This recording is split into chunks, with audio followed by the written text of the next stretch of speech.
She did something with a single dollar that made banks lose thousands. They hated her for it, but they couldn't stop her. What she discovered in 1961 changed everything her family knew about money, and the banks never saw it coming. Before we reveal her secret, make sure you're subscribed to this channel so you never miss these powerful stories from America's past that can still change your financial future today. Her name was Margaret, though everyone called her Maggie. She stood in her kitchen on a Tuesday morning in March of 1961, holding a single dollar bill between her fingers. The paper felt crisp, almost sacred.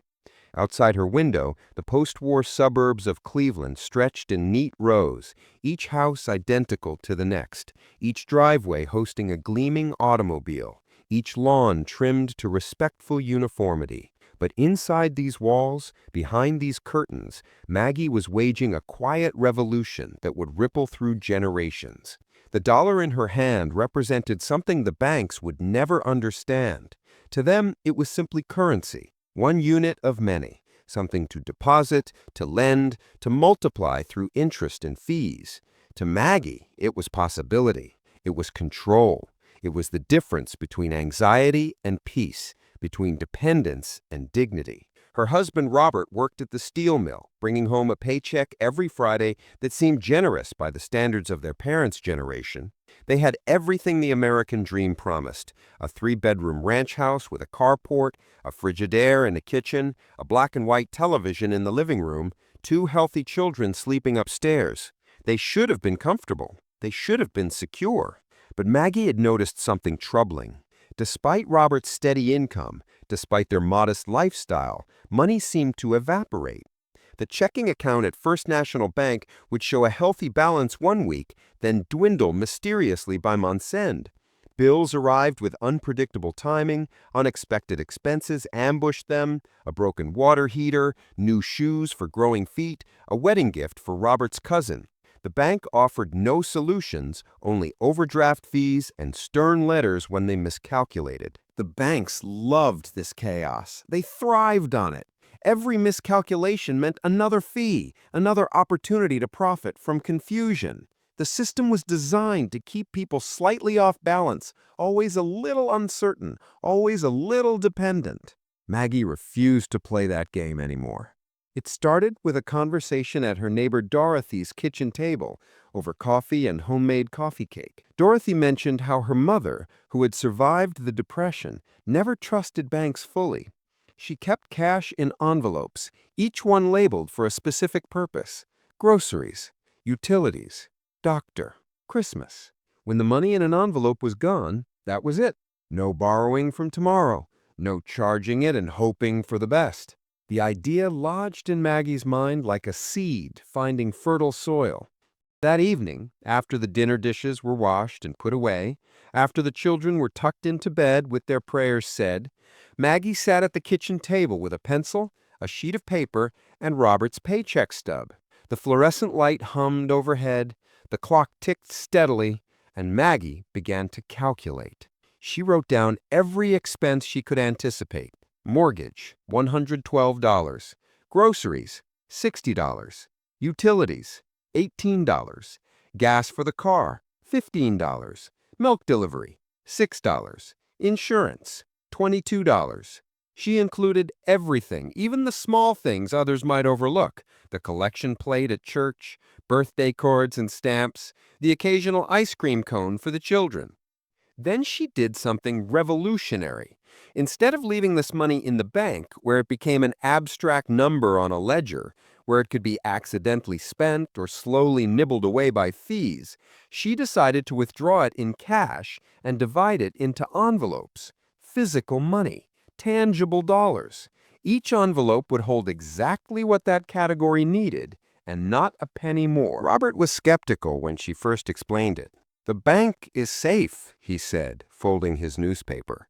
"What if someone breaks in? What if there's a fire?"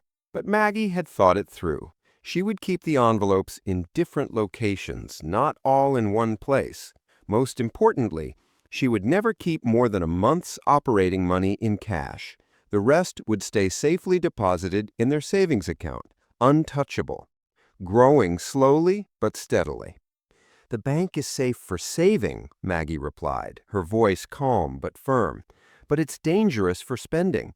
When everything is invisible, when it's just numbers on paper, it's too easy to lose track. I need to see it. I need to feel it." The following Friday, Maggie accompanied Robert to the bank to cash his paycheck.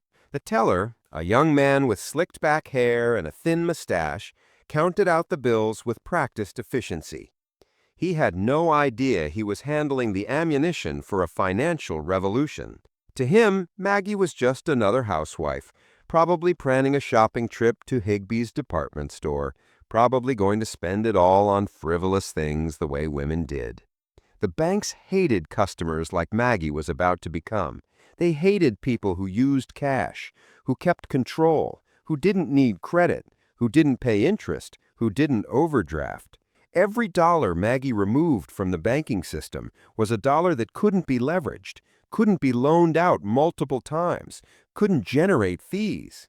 But she didn't care what they hated. She cared about her family's security.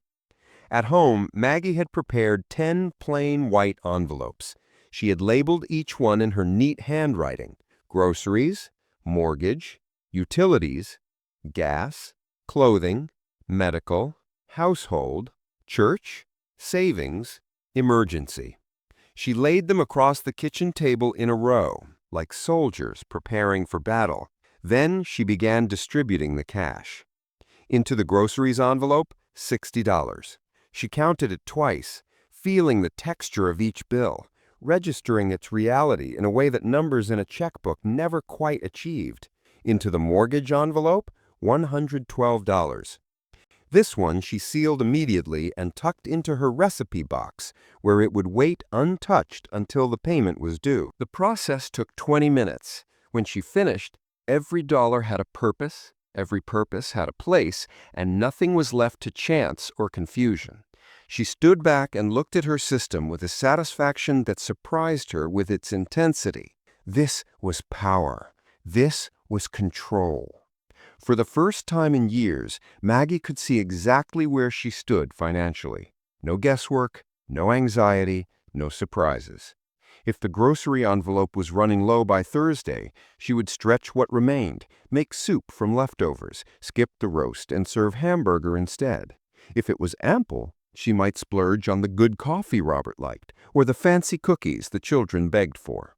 The beauty of her system was its absolute honesty. The envelopes didn't lie. They didn't show a false abundance the way a checkbook could, where you might forget about checks you'd written that hadn't cleared yet. They showed exactly, precisely, undeniably what was available. Over the first few weeks, Maggie refined her system. She discovered she had underestimated some categories and overestimated others. The clothing envelope needed more during back-to-school season, less during winter months. The household envelope required more in summer when the lawn needed maintenance, less in winter when they stayed inside. She adjusted. She adapted. She learned. The children noticed the change without understanding it. Their mother seemed calmer, more confident when they asked for things. Sometimes she said yes immediately, reaching into an envelope without hesitation. Sometimes she said no with equal certainty, explaining that the money for treats was already spent this week, but next week they could try again. Her responses were consistent, clear, rooted in visible reality rather than vague parental anxiety. They learned to accept her decisions without whining because they could see she wasn't being arbitrary. The envelopes were the authority, and the envelopes didn't play favorites or change the rules. Robert noticed too. His wife moved through the house with a new kind of confidence. When bills arrived in the mail, she didn't tense up or delay opening them. She simply retrieved the appropriate envelope, confirmed the amount, and set the payment aside. No stress, no drama, no midnight conversations about whether they could afford this or that. Their marriage improved in ways neither of them had anticipated. Money had been a constant undercurrent of tension, never quite exploding into arguments, but always there, a low hum of worry. Now that hum was silent. Maggie had killed it with nothing more than paper, ink, and discipline. 3 months into her new system, something remarkable happened. The emergency envelope still held its original contents. No emergency had required it. For the first time in their marriage, Maggie and Robert had a cushion, a buffer against disaster. She looked at that envelope sometimes, just to reassure herself it was real, that they had actually achieved this small miracle. The banks never knew what they were losing. They couldn't track the fees they weren't charging, the overdrafts that weren't happening, the credit they weren't extending. Maggie had become invisible to them, a customer who deposited her savings and nothing more, a woman who required nothing from them except safe storage for money she already had. She had discovered the ultimate financial power, the power to need nothing from the very institutions designed to make her dependent. By summer, Maggie's envelope system had evolved into something even more powerful. She had added what she called her secret envelopes, tucked away in places only she knew. One lived behind the flour canister, labeled simply Christmas. Another hid in her linen closet, marked Vacation. A third sat in her sewing basket, Opportunities. Every week, after distributing money to the essential envelopes, if anything remained, even just $1 or $2, Maggie would slip it into one of these secret envelopes. Some weeks it was 50 cents. Some weeks it was $5. It didn't matter. What mattered was the act itself, the conscious decision to prepare for joy, not just survival. The Christmas envelope was her masterpiece. Every December, before Maggie's system, the holidays had brought a special kind of financial terror. Robert would cash in vacation days to afford gifts. They would charge items at department stores, promising themselves they'd pay it off in January. But January always brought heating bills and property taxes, and the Christmas debt would linger into spring like unwelcome guests who refused to leave. Not anymore. In November of 1961, Maggie opened her Christmas envelope and counted $237. She had accumulated it without sacrifice, without strain, without even noticing its gradual growth. $1 here, $2 there, each one carefully tucked away while the family's needs were already met. She took the children to downtown Cleveland on a Saturday morning. They rode the streetcar, the children's faces pressed against the windows, watching the city wake up around them. At May Company, Maggie bought gifts without anxiety, without calculation, without the sick feeling that had always accompanied holiday shopping. She paid in cash, crisp bills from her envelope, and felt a satisfaction that department store credit could never provide. The salesgirl counted the money with a slightly surprised expression. Cash customers were becoming rare in 1961. Most women her age were opening charge accounts, embracing the new convenience of buy now, pay later. The credit card revolution was beginning, with Bank of America's Bank Americard spreading across California and preparing to conquer the nation. But Maggie understood something those banks were betting women wouldn't understand. Convenience and control were opposites. The easier they made it to spend, the harder they made it to save. The less you felt the transaction, the more transactions you made. Robert's respect for his wife deepened into something approaching awe. His friends at the mill complained about money constantly. Their wives overspent, the bills piled up, they worked overtime to cover the gaps, sacrificing evenings and weekends. Meanwhile, Robert came home to peace, order, and a wife who greeted him with confidence rather than anxiety. He started telling people about Maggie's system, though he couldn't quite explain it the way she could. The guys at the mill would listen, skeptical, and then dismiss it. "My wife could never do that," they'd say. "She needs her checkbook." What they meant, though they didn't say it, was that their wives' mysterious spending justified their own position as financial gatekeepers, as the family's economic authority. Maggie's system threatened that arrangement. It proved that women could manage money brilliantly, that they could outperform banks and budgets and masculine authority with nothing more than envelopes and discipline. The historical moment made her achievement even more remarkable. America in the early 1960s was being seduced by a new financial vision. Credit was freedom, the advertisers insisted. Installment plans meant progress. Department stores mailed unsolicited charge cards to housewives, knowing that receiving the card made them more likely to use it. The era of consumer debt was dawning, and the banks were celebrating. Maggie was swimming against a powerful current. Everywhere she looked, the culture was telling her to spend, to charge, to embrace the convenience of deferred payment. Her neighbors were buying television sets and washing machines on installment plans. The local department stores were pushing their charge accounts aggressively, offering special discounts to cardholders. But Maggie had learned something from her parents' generation, the ones who had survived the Depression. Debt was slavery, dressed in modern clothes. It might wear a pleasant face, might promise convenience and freedom, but ultimately it bound you to forces beyond your control.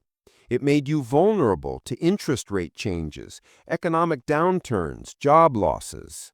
Her envelope system made every dollar tangible, every expense conscious, every decision deliberate. When she handed over cash, she felt it leave her possession. There was a psychological weight to that, a natural brake on impulse and excess. Credit cards removed that weight, and removing it was precisely the point. The banks wanted spending to feel weightless, effortless, consequence-free, at least until the bill arrived. Maggie's grocery envelope taught her children lessons they would carry for life, though they were too young to articulate what they were learning. Her daughter Susan, 8 years old, began to understand that no didn't mean "I don't love you" or "you're not important." It meant the grocery envelope is allocated for the week, and we've made our choices. Sometimes Susan would ask for a candy bar at the checkout line. Maggie would open her grocery envelope, show her daughter the remaining bills, and explain that they still needed milk, bread, and eggs before Friday. Susan could have the candy bar, but something else would have to wait. Or they could stick to the list, and next week they'd plan better. Susan learned to choose. More importantly, she learned that choices had consequences, that resources were finite, that planning ahead created freedom rather than limiting it. Her son Tommy, 6 years old, absorbed different lessons. He watched his mother count and recount the envelopes, her face calm and focused. He saw her confidence when bills arrived, her lack of panic when unexpected expenses appeared. He learned that money wasn't magic or mysterious. It was manageable. It was controllable. Women could master it just as surely as men. These were radical ideas in 1961, though Tommy wouldn't realize it until much later. The culture told him that men handled money and women spent it, that fathers earned and mothers shopped, that financial management was masculine and domestic management was feminine. But in his own kitchen, he saw his mother wielding more financial power and wisdom than his father, than the bank manager, than anyone he knew. Cash made you sovereign. The envelope system made you queen of your own domain. By 1962, Maggie had accumulated enough in her opportunities envelope to do something extraordinary. Robert's car, a 1956 Chevrolet, was showing its age. The transmission was slipping, the brakes were soft. He had been dreading the inevitable, financing a new car, taking on a monthly payment, adding another obligation to their already stretched budget. Instead, Maggie went with him to the dealer and paid cash for a good used car. Not new, but reliable. The salesman was stunned. Cash buyers were unusual enough, but a woman counting out the bills while her husband watched? That was almost unheard of. They drove home in their new car with no debt attached to it. No monthly payments, no interest charges. Robert kept glancing at Maggie, shaking his head in wonder. She had done it again. She had created something from nothing, or rather, from many small somethings, from countless small decisions to save $1 here and another there. The psychological impact on Maggie herself was profound. She had spent her 20s feeling financially powerless, always asking Robert for money, always justifying her household purchases, always aware that he was the earner and she was the spender.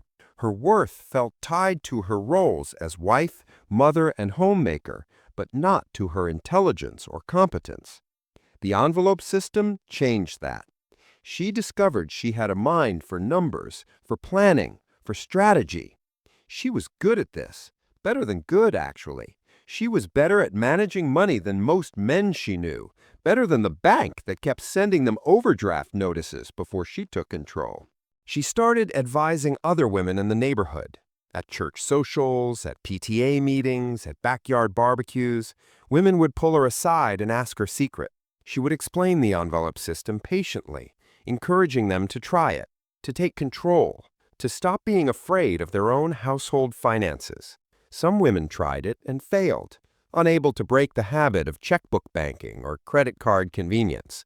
Others tried it and succeeded, experiencing the same revelation Maggie had, that small, consistent actions compound into large results, that discipline creates freedom, that financial control creates life control. The banks continued to hate it, though they never quite acknowledged customers like Maggie publicly. They couldn't. To admit that their own customers were better off avoiding their services would undermine their entire business model. So they pretended women like Maggie didn't exist, that cash management was old-fashioned and quaint, that modern life required modern banking. But Maggie didn't care about modern. She cared about effective, and her system was ruthlessly effective. As the years passed, her children carried her lessons into their own adult lives. Susan became a teacher who never carried credit card debt, who saved for purchases before making them, who felt the same calm financial confidence her mother had modeled. Tommy became an engineer who taught his own children about envelopes and cash and the power of conscious spending. Maggie's legacy wasn't measured in the dollars she saved, though those dollars mattered. It was measured in the anxiety she eliminated, the confidence she built, the autonomy she claimed in an era that told women they were financially incompetent. It was measured in the lessons her children absorbed and passed down, creating ripples that extended far beyond her own kitchen. On a spring morning in 1968, Maggie sat at her kitchen table with her envelopes spread before her, sunlight streaming through the window, a cup of coffee steaming at her elbow. She was 53 years old. Her children were growing, preparing to leave home soon. The house was paid off, the savings account was healthy, the emergency envelope had never been needed, which meant they had built real security. She had done all this with dollars, single dollars, one at a time, with nothing but paper, discipline, and determination. The banks never stopped her. They never even saw her coming. If this story resonates with you, if it reminds you of your own mother or grandmother, or if it inspires you to take control of your own finances, please subscribe to this channel. Share this story with someone who needs to hear it. And maybe, just maybe, find yourself some envelopes and rediscover the power that Maggie knew all along. That financial freedom doesn't come from banks or credit cards or modern convenience. It comes from consciousness, discipline, and the courage to do what works, even when the whole world is telling you to do something else. Her legacy lives in every family that chooses saving over spending, planning over impulse, discipline over convenience. And it started with just $1, held in one woman's hand, transformed by one brilliant decision. If you found this helpful, don't forget to hit that like button and subscribe for more content like this. Drop a comment below. We read single comments and replied to all of these.